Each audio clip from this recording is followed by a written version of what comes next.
मित्रों, मां, माटी और मानुष, ये नारा दिया था ना दीदी ने? जरा जोर से बोलो, दिया था ना?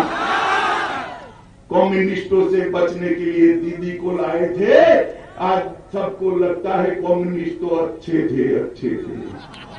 दीदी ने इस तरह से चला है। मां, मानुष और माटी का क्या हुआ? मां में से ममता चली गई। मैं फिर से बोलता हूं, सुनिएगा।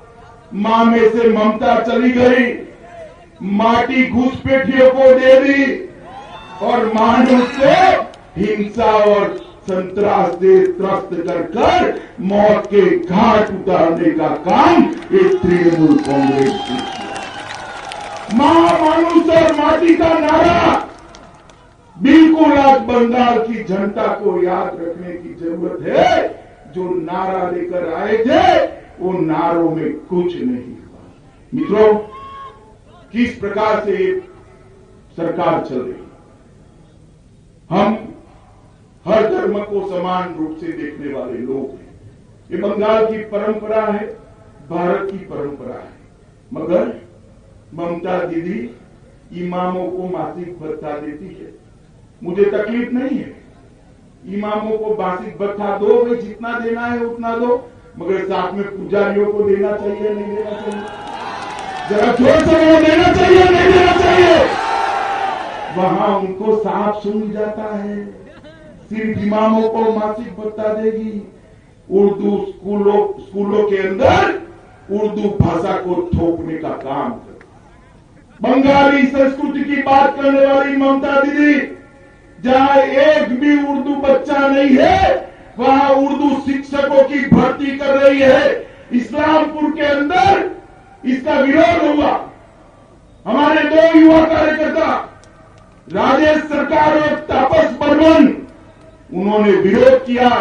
हमें बंगाली में पढ़ना है, हमारे बच्चों को बंगाली पढ़ाइए, क्यों उर्दू शिक्षक भेजती है?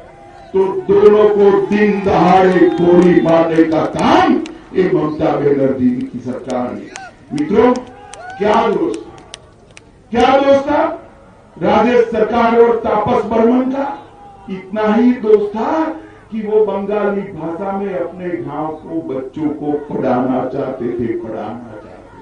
मित्रों, इस तरह का शासन रहने देना चाहिए क्या? मैं आपको बताता हूं, ये ममता दीदी के संतरास से बंगाल की जनता को एक ही व्यक्ति बचा सकता है। कौन बचा सकता है? जोर से बोलो, कौन बचा सकता है? और जोर से बोलो, कौन बचा सकता है? नरेंद्र मोदी ही बंगाल की जनता को ये ममता दीदी के त्रास से बचा सकते हैं। मित्रों, अभी हमने देखा कि बजट आया, तुष्टीकरण की भी कोई हद होती है। मदरसों का बजट उन्होंने कर दिया 4000 करोड़। कितना किया भाई बताओ? मुझे कोई आपत्ति नहीं है। ममता दीदी मदरसों को जितना बजट देना है वो तो देना चाहिए, मुझे कोई तकलीफ नहीं है। मगर पूरे बंगाल का हायर एजुकेशन का बजट 4000 करोड़ से कम है। अब बच्चे इंजीनियर बनना चाहते हैं, बच्चे डॉक्टर बनना चाहते हैं, बच्चे आईआईटी में जाना चाहते हैं, उनके लिए बजट नहीं है। रहने दो वहां, रहने दो भी। बच्चे इंजीनियर बनना चाहते हैं, बैठ जाओ भाई, कुछ नहीं वो पानी पी रहे, बैठ जाओ बैठ। बच्चे इंजीनियर बनना चाहते हैं, डॉक्टर बनना चाहते हैं, उनके लिए ममता जी के पास बजट नहीं है। मदरसा को 4000 करोड़ रुपया दिया है।